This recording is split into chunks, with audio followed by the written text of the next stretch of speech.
Hello, our viewers. Thank you very much for joining us. I'm Sharif Awad from the Ontario International Film Festival. This is our last panel before the closing ceremony tomorrow. We'll be live tomorrow, 6 p.m. EST on our YouTube channel and Facebook to announce the winners. So, tonight I'm very proud to welcome friends and colleagues from the filmmaking industry in clockwise order. Luay Yassin, filmmaker, Syrian born, and founder of Do Zero platform, a platform for documentaries that will be launched soon in France. Also from Tunisia, a friend and colleague Ilyas Bakar. Hello, Ilyas. Hi, how are you? Hello, Luay. And also a filmmaker, Sylvain Lavigne from Canada. And he works at Les Films de Trois Mars. Hello, Sylvain. Hello. And last but not least, our friend and colleague Arshad Khan, filmmaker and also film festival organizer. Hello, Arshad. Hi. Allow me to start with Elias. Elias, you have been working, as a filmmaker. You directed short films, documentaries, narrative films. I want to ask you globally, since you started your professional career, how did you try to promote your films after their festival playtime? Well, it went through different stages, basically. With my first feature documentary, I went through like some distributors, regular distributors, and international vendors. When it was broadcasted showed in CPH Docs, and then it went to more than 50 film festival. It was basically done by itself. It means that international vendors and international distributors took the movie and just play it on theatrical release and non-theatrical release. But when it went like that, I mean, I've experienced some good things and some bad things. I had no control on the thing, and no sometimes no even feedback. For example, for the US non-theatrical release, I had no feedback from the distributor, and basically I didn't. The promotion went by itself when Variety wrote an article on it, and then basically everyone wanted to show the film. It's like it was another era before the COVID thing, so it seems like really far away from what's happening today. Now for the feature films, it's another story because we had really to fight to get a distributor. So we signed with a MENA region distributor that took the international vendor as an international vendor as well. And then he basically promoted the film through film festivals and TV channels and sold it to some TV channels. Basically, these are the two major ways how I did. The first one was made by the media, by the press, Variety, who facilitated the promotion, and the fact that Tunisia was really on the first page in terms of news. So everyone wanted to have like Tunisian content and stuff like that. And I guess for Syria it was the same thing.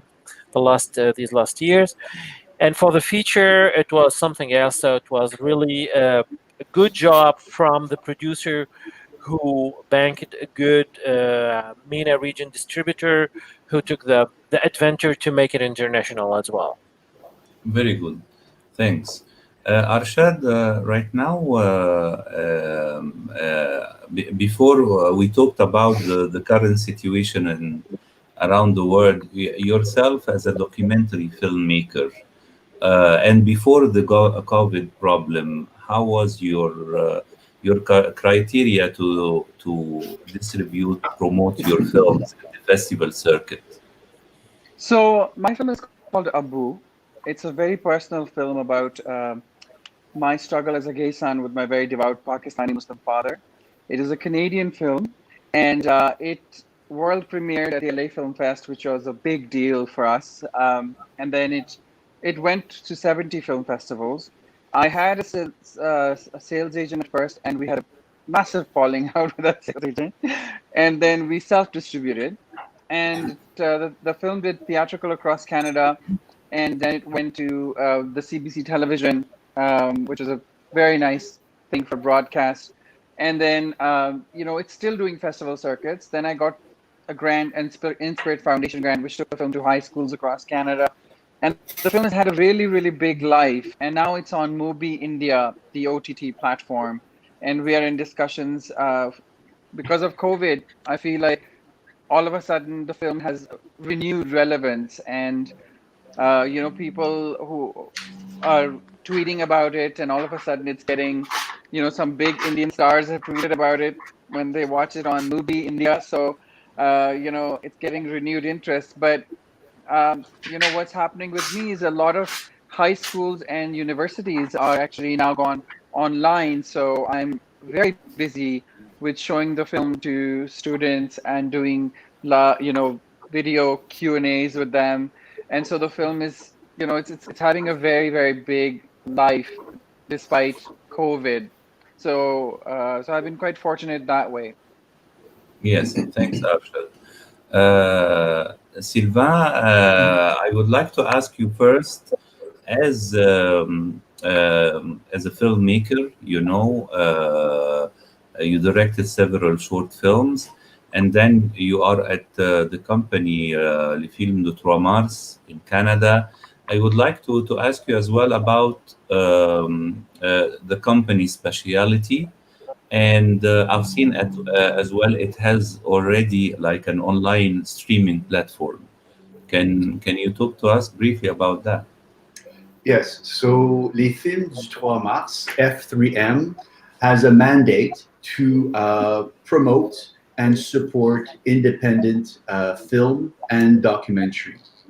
And in 2017, we realized that in order to remain in the game, we had to develop a platform in order to offer our catalog online.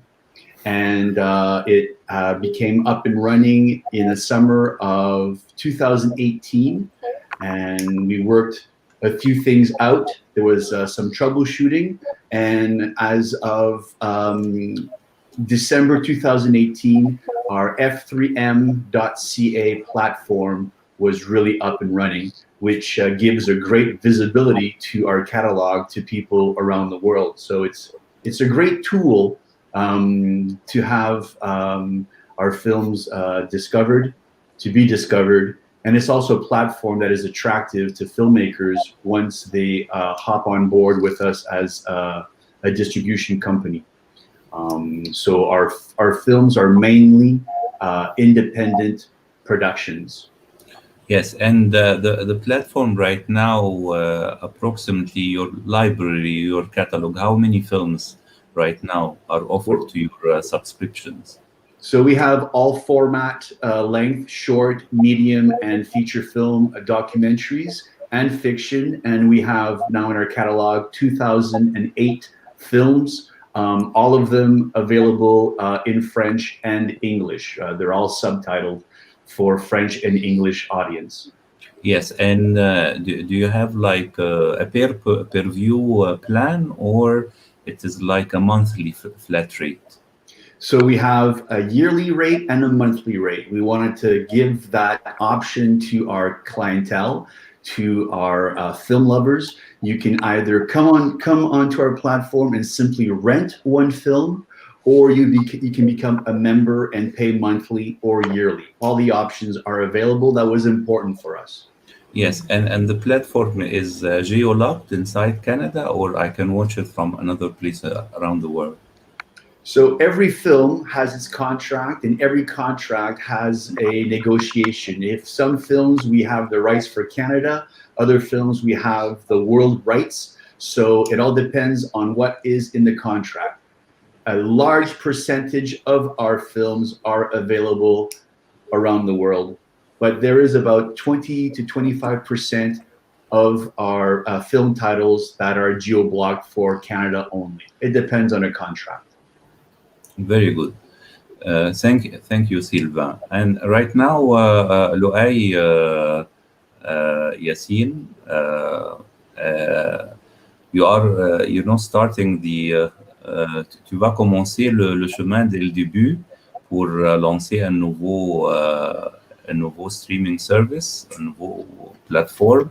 Alors, tu peux nous expliquer comment tu as commencé à créer de zéro le nom de ton plateforme et de le lancer de la France.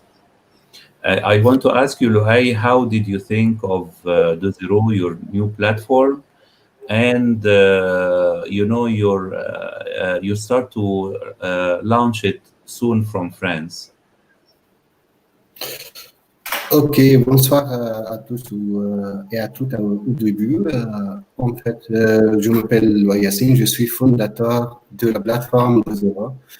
Alors, de Zero, c'est une plateforme internationale afin de diffuser et produire des documentaires pour aider les nouvelles expériences, les étudiants au cinéma documentaire et bien sûr le cinéma indépendant. Oui, le cinéma documentaire du monde entier. Yes, De Zero will be a platform not only to stream documentaries and independent film, but will also support independent production, a new independent production. Yes. Via un système plus solidaire entre les Japonais et les réalisateurs. Can you repeat, please? Oui, avec plaisir.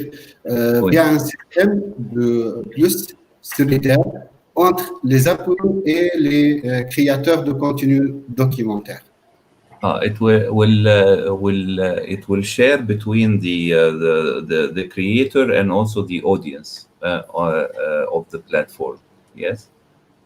En fait, ce système, c'est-à-dire pour renforcer la solidarité artistique grâce au numérique. Yeah, and this to support artistic solidarity by making use of the digital technology. C'est ça, exactement. And Loay, maintenant, si je suis un réalisateur et je veux, par exemple, j'ai quelques films et je veux les présenter sur de zéro, qu'est-ce que je dois faire? If I am a filmmaker and I have a couple of films, maybe how can I contact de zéro to stream my films on your platform? En fait, c'est facilement via notre site internet qui est www.20.1 ou via un mail dozerofilm@gmail.com. En fait, on travaille en système de partenariat entre la plateforme et les créateurs de contenu. On peut faire un partenariat directement. Yes, and so any filmmaker can contact De Zero through its website. It's dezero.1. C'est ça. And here I see that you have on your website a countdown, 30 days. Il y a, vous allez lancer dans 13 jours, n'est-ce pas? Sur le site, ça se figure comme En fait, oui. Oui, en fait, nous sommes maintenant en train de développer la plateforme de streaming. Oui. We are right now on the way of developing the streaming platform. Pour lancer la plateforme officiellement la prochaine année. And the platform will be launched next year, by the beginning of next year. Correct. Okay. Okay. Merci, Louay. Elias, maintenant, right now, I think the industry, we can all agree that the industry is facing a lot of changes. Filmmaking industry, film festival, film markets as well, because of the COVID thing. And I can see, and maybe all of us see that, distributors and exhibitors are looking for alternatives, because I can tell you here from my place in Cairo, Egypt, that people are worried about going to cinemas, and it is the way people maybe prefer to go to an open air coffee shop, and maybe if they want to see a film, they can use the service of service like De Zero, Troisième. They can see more, mainstream, services. We know all about Netflix, Amazon, etc. Right now, for you as a filmmaker, do you figure out like a plan for yourself to act in the next upcoming months?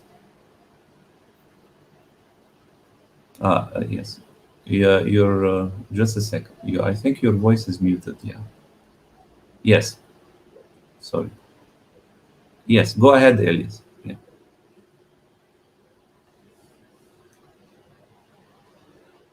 You're muted. We can't hear you.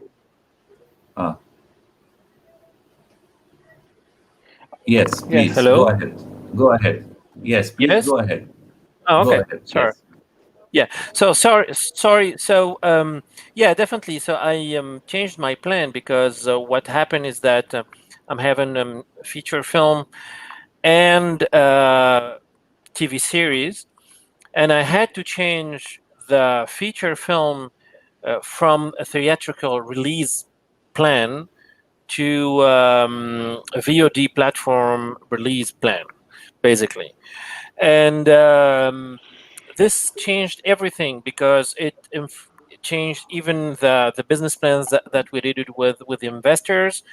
We were on a certain direction with a certain business plan, and now we had to change everything because for the next 2 years we're not sure that we're gonna have, enough how to say belief that we will release it in theatrical, and this is really sad. I'm not saying that putting the film on VOD platform is a bad thing. I'm just saying that some movies were planned to have theatrical release, and now they're really in a big trouble. It doesn't mean that's not going to happen. Maybe in the next 2 years it's going to change. That's for sure. But for immediate production and development, I think it's not gonna make it. So what happened is that we just said, okay, let's develop the projects that will fit with the VOD platforms and put on hold those who were planned to be on theatrical release. So we do have a series of documentary on Jalaluddin Rumi. It's called The Persian Lover, and it's 8 by 52 minutes. And this project is in development, and we're working on looking for online distributors and stuff like that. A horror movie as well. thrillers, because I'm not alone. I work with an international group, and Yeah. I'm the content manager, and I'm pulling some content in there. So what does it mean? It means that now we have to cope with the situation. In any case, this is the reality. AMC and the United States are just like in a really bad shape. In small countries like Tunisia, by the way, I'm in Tunisia, but I live in New York, so that's why I'm talking about AMC. So Yes. in small countries like Tunisia, it's big trouble. You know, distributors like theatrical distributors are big trouble. Some platform like Artify in Tunisia, they trying to deal with the local independent filmmakers to bring their films on online, but the system here is not the economic system, like paying by card online, stuff like that isn't good at all. So they're really having hard time to make it happen. What does it mean? It means that in Europe, for example, it's much advanced than in North Africa or in Africa, except South Africa, maybe Egypt, I don't know. And in the future, in our region, and I say our region, North Africa, we don't have any other choice than developing this system. But you cannot develop the system if the bank system is really 20 years back. You know, it's really archaic, something like that. You cannot develop the system if the consumer doesn't have this behavior for watching online and paying for it, because here 80% is piracy, by the way. Elias, may We I know. ask you a question? Yeah. Yeah, Elias, sure. may I just ask you a question? I think that, just specifically related to, for example, Tunisia, can you not get like a sponsor to sponsor those screenings and just make them freely available with sponsorship dollars, either from a company in Tunisia or European or Western company that would sponsor your content and then make it free in that territory? Just a little idea. The reason Yeah, I'm it's saying great. this, yeah. Please. No, go ahead, Please and go then on. I'll ask. Go on. The reason The is, reason I say this is because the digital revolution took a lot of power away from the big studios, especially in South Asia, for example, Bollywood. It was a monopoly, and the digital revolution allowed for so many more voices and unique voices to come out, and it was a revolution really for us. Similarly, a lot of these very powerful corporations, like Netflix and what have you, have been like hogging the online space and OTT space, and they're very, they have their agendas, which are very often in alignment with corporate agendas of the West or American corporate agendas.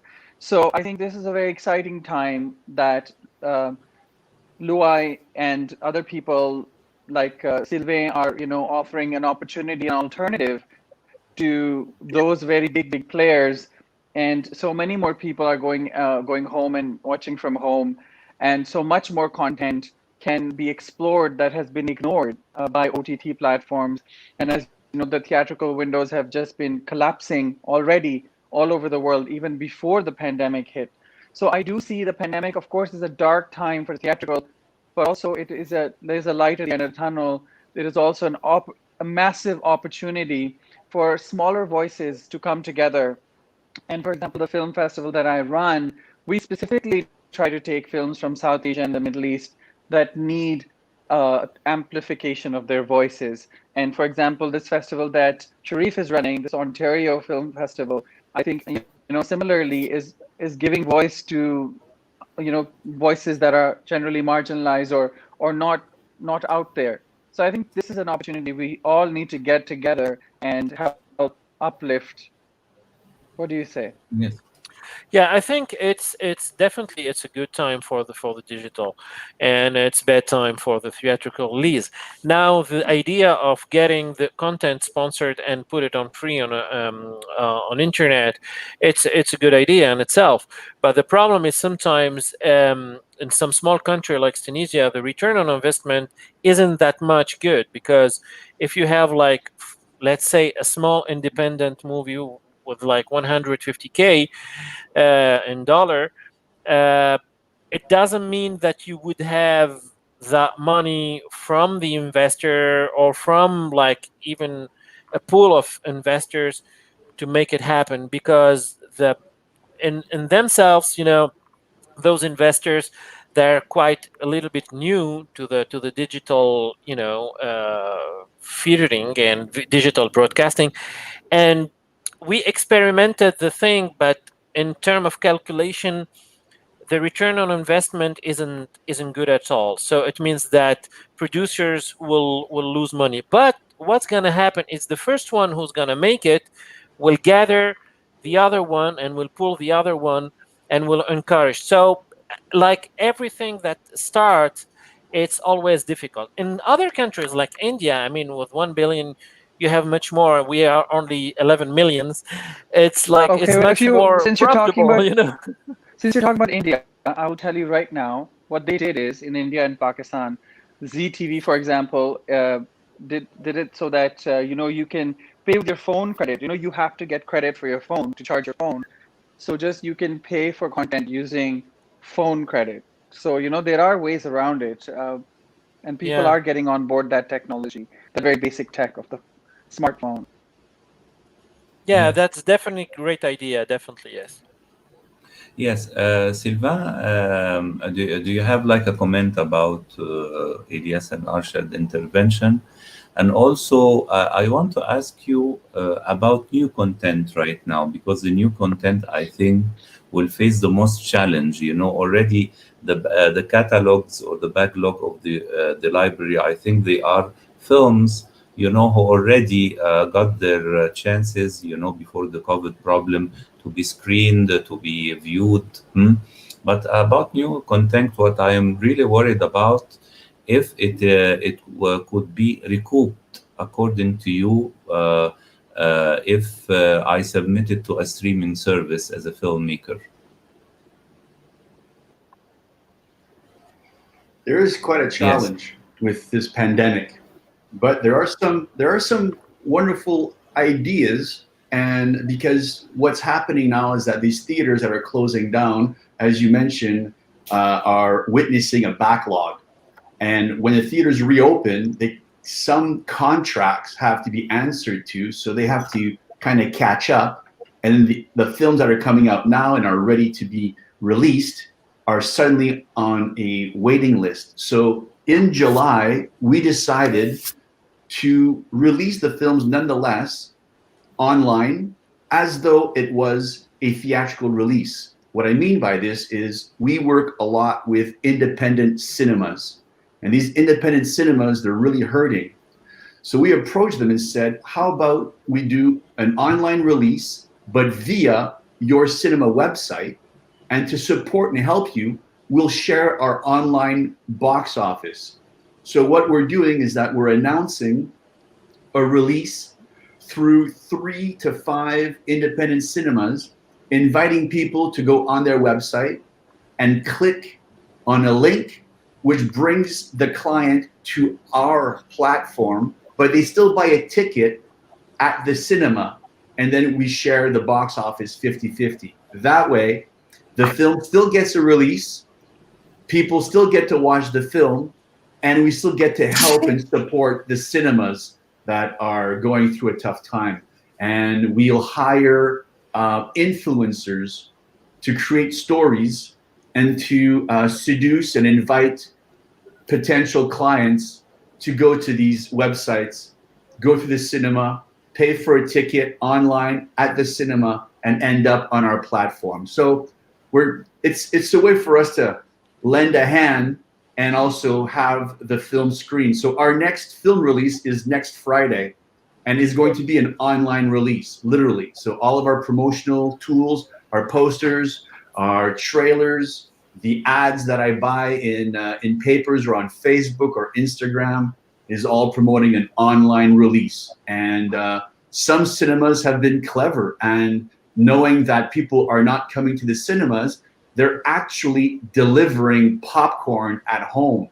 And one cinema in Quebec is making some money, and they're making popcorn from 10 a.m. to 11 p.m. Oh. Even if people are deciding to watch something on Netflix, they still want that cinema popcorn. So people are trying to figure out some ways to That's survive. wonderful. Yeah, they're That's trying to great. find Yeah. they're trying to find ways to survive and keep going. And here I'm talking about independent cinemas. What film is it that you're releasing next week? It's called Champions. Is the story of intellectual difference athletes. The Special Olympics. The last Olympics took place in Dubai. It's like the real Olympics. It's impressive with the opening ceremony. Athletes from around the world, but they have intellectual deficiencies, differences. So these are athletes who are autistic, Tourette syndrome, Down syndrome, and they are like real Olympic athletes. So it's about the filmmaker. His brother Stefan is autistic, and he does the 200, 400, and 800 meter dash. So it's a documentary on these wonderful athletes, and also shining a light on the Special Olympics. So that's coming out next Friday. Excellent. That's amazing. And since we can't, in the beginning, our promotion was theatrical and online release. Like, we were crossing our fingers that maybe was going to happen, but the government decided that everything's going to remain shut down. So we're going to have virtual Q&As, virtual presentations, and a virtual online release, as though it was a theater release, because the show must go on. I mean, we gotta figure it out. Otherwise, it's going to be backlogged for months. Yes. So Are you that's working with any festivals, or? Yeah, we're working with tons of festivals. We have worked. In fact, the irony is that the pandemic actually lent us a platform to meet a whole bunch of people. I've never worked with so many small independent platforms from around the world, an opportunity that perhaps I wouldn't have had beforehand, because our main promotional tool, our slogan is Les films du 3 mars, we're not Netflix. That's how we promote. That's how we promote ourselves. And as a result, we have our films now on platforms in Czechoslovakia, in Germany, in New Zealand, in Brazil, all these platforms and people that we perhaps never would have collaborated with before the pandemic. It's forcing us to go out there and find these gems, find these people like Loué, who will soon open the 2.0, it's called? Yes. Yeah. So we're just, I don't know. It's just like we're establishing new relationships. It's working out. Yes. That's So wonderful. maybe like with these new ideas, we can explore new horizon, collaborating all together. For the sake of the industry, filmmakers, exhibitors, etc. But Louay, je veux savoir sur maintenant 2.0. Vous allez présenter des films, c'est-à-dire déjà sortis, et aussi vos plans est de aussi coproduire de nouveaux films. Your plan in the zero, Louay, is to produce new films in the upcoming period after the launch, correct? Oui, en fait, du coup, on travaille pour créer notre partenariat. On a fait ça déjà avec plus de 200 partenaires jusqu'à maintenant. Until now, you have talked with 200 partners to start your partnership. Ça sera partenariat pour coproduction, n'est-ce pas? Co-production partnership. En fait, on compte, dans le deuxième, on compte sur le système de la solidarité pour financer les nouveaux projets pour les réalisateurs ou producteurs. Yes, we will focus on a solidarity collaboration between filmmakers to produce new projects. C'est pour avoir la capacité and to have a capacity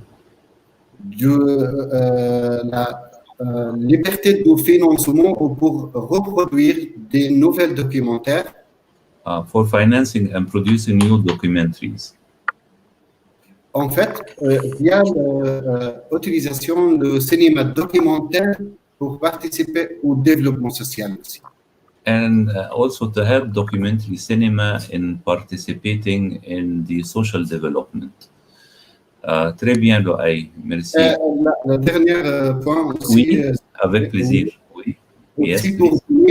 pour donner des opportunités et, par rapport aux nouvelles talents ou les nouvelles expériences aussi, notamment les étudiants qui ont juste maintenant commencé à entrer dans le secteur du cinéma documentaire. Pour les étudiants aussi, for students as Yes. well. And also Yeah. to support new filmmakers, new film students to start. Aussi, ouais. Dans le secteur documentaire, en fait. For documentary films. Oui, Arshad, I want to ask you. I want to ask the festival organizer part of your work, and also Sylvain has explained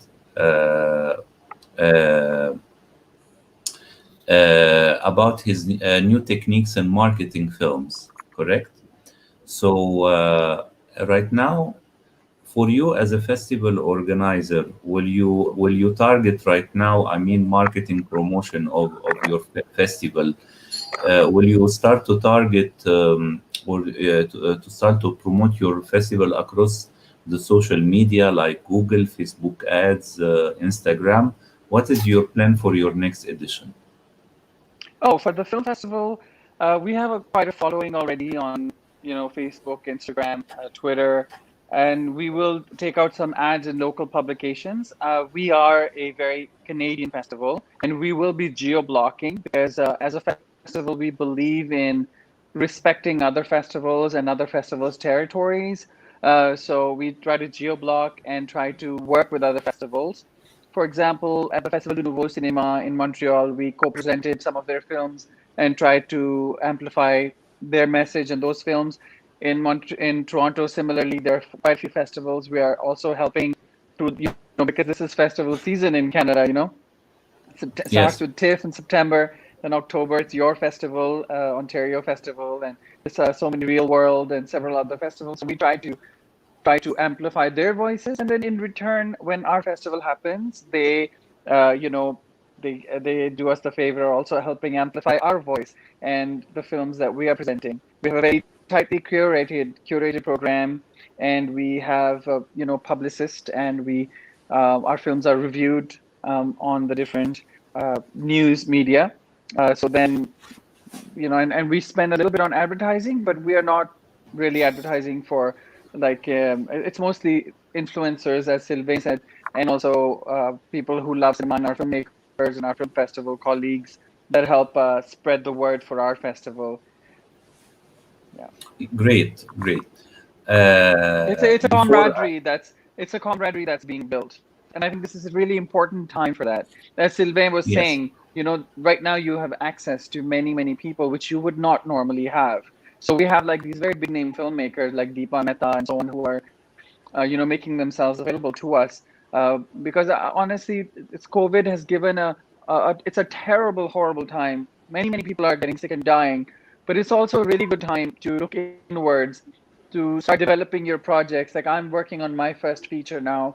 I'm writing and I'm collaborating with people from all over the world all of a sudden because people have some time. And I'm extremely busy actually. And I'm working on a fiction feature. I'm working on a television series.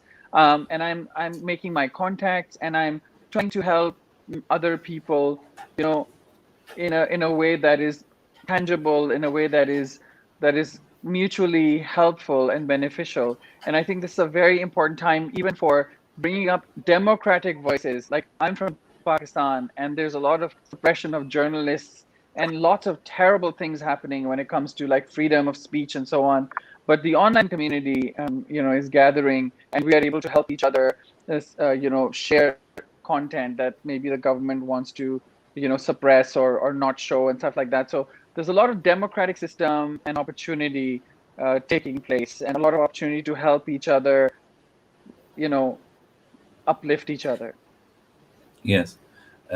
Sylvain, my last question for you, according to your follow-up to your platform, do you see that, audience are interested to see short films, documentaries, indie films, through your platform, and this is like encouraging for the future of cinema as well, for people to experience alternative ways of filmmaking?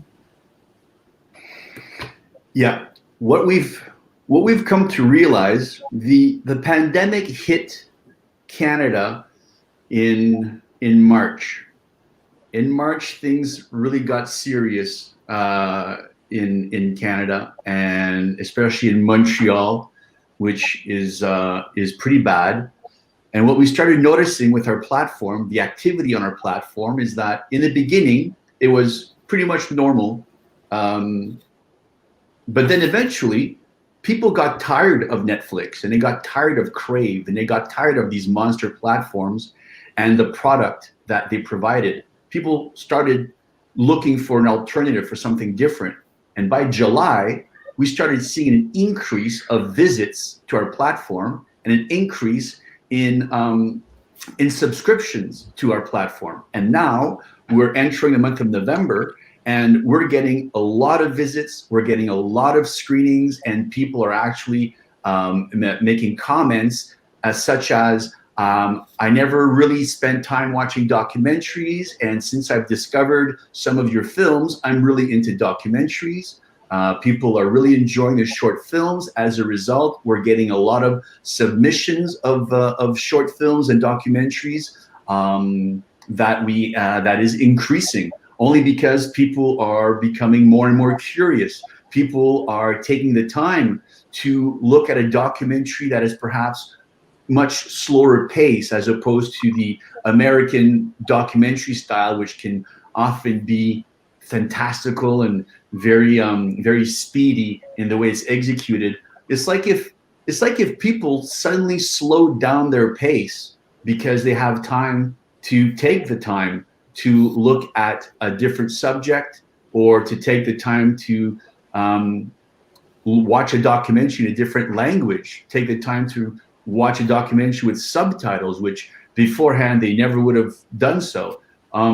So I find that very interesting and pleasing that people are taking the time. Excellent.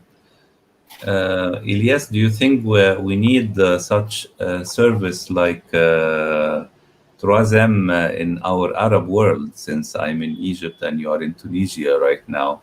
Because I worked myself in a couple of years in American film distribution in Cairo, and I always say that the audience here in Egypt, although we only watch American and Egyptian films in theaters, I think people are interested in broader content. They can see short films, they can see documentaries. I don't know. What do you think about our Arab audience? Yeah, I mean, we definitely need this type of platforms with some more local content in order to, promote MENA region films, documentaries, and shorts and stuff like that. I think they're now the new generation coming up, and they're working on it.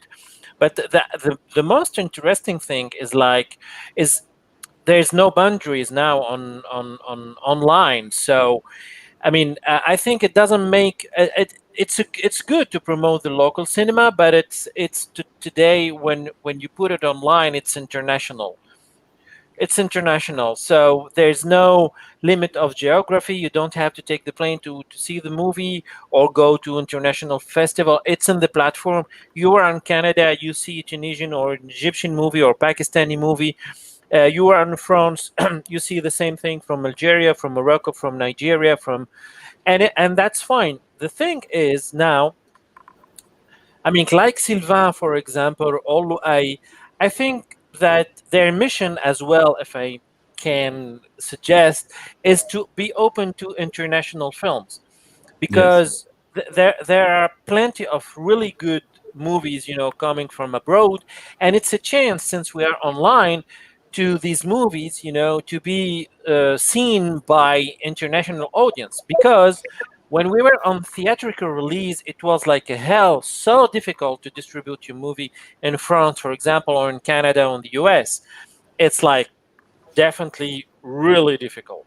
Now, since we are online, and since we are talking about some platforms, working far from the monsters, okay, like the Netflix and the whole things, I think these platforms should as well promote international movies, and give the international audience the chance to see them. That's how I think it could be for mutual benefits. Yes. Loaï, maintenant, ton plan de faire le marketing pour 2.0, ça sera aussi hors de la France aussi? Your plan to promote 2.0 will be also outside of France after you launch it? Vraiment, la plateforme de zéro, ce sera international. Donc, aussi, on va utiliser plusieurs langues. Les choses qui sont très importantes pour l'équipe de zéro, c'est vraiment faire un grand collectif international pour donner vraiment des grandes possibilités ou opportunités pour les jeunes réalisateurs et producteurs via cette solidarité artistique. En fait, notamment dans cette crise, cette crise de santé maintenant, on a besoin d'échanger aussi la mentalité de production des documentaires. Vraiment, je propose à mes collègues ici faire des rencontres ou plusieurs rencontres en ligne aussi pour arriver à réaliser un collectif entre nous avec d'autres partenaires. C'est l'important pour nous, ce n'est pas juste des publicités. Ça viendra normalement avec le lancement de la plateforme, ce sera arrivé. Well, then 2.0 strategy is to increase the solidarity and also to form a collective, a form of collective, between filmmakers and audience. And I invite everybody to share and to collaborate, in order to, I think, to propagate such idea, and to support, especially new filmmakers. Well, yes. Ce n'est pas les new avec tous les réalisateurs ou producteurs. C'est l'idée pour tout le monde. Ce n'est pas juste. And also, it's not for only newcomers, yes, but for everybody. Yes, exactly. For all the generation. Yes, very good. En fait, la dernière chose, on travaille sur l'identité culturelle et l'environnement. En fait, on a vraiment besoin de faire cette collectif. On a besoin, je pense, un débat national vraiment par rapport aux documentaires, les nouvelles visions du monde entier aussi. Yes, and our aim is to create this culture identity, and also for filmmakers also to have a new platform to realize their project. Well, I want to thank everybody participating. Loaï Yassine, a filmmaker and also founder of 2.0. Thank you, Loaï. Merci. And also filmmaker. Yes. and Elias Bakar, filmmaker, living between Tunisia and the United States. Thank you, Elias, and also filmmaker and festival organizer Arshad Khan. Good luck for your projects and your upcoming edition, Arshad. Thank you so much. Last but not least, filmmaker and also Sylvain Lavigne from le film Troisième, le film de Trois Mars. Best wishes for the platform and upcoming projects, Sylvain. And thank you for having me, and very nice to meet you all. It's very pleasure, wonderful. and I hope we can meet again, outside of the internet to share and collaborate and propagate, collective and thinking and collaboration, and to support the art form we all love: cinema, filmmaking, film festivals, film market, co-production, distribution. They are all connected, all together. And best wishes in the upcoming period, and thanks for our viewers, and I wish you that you are safe and sound, and we can pass by this problem, all of us, and whole humanity as well.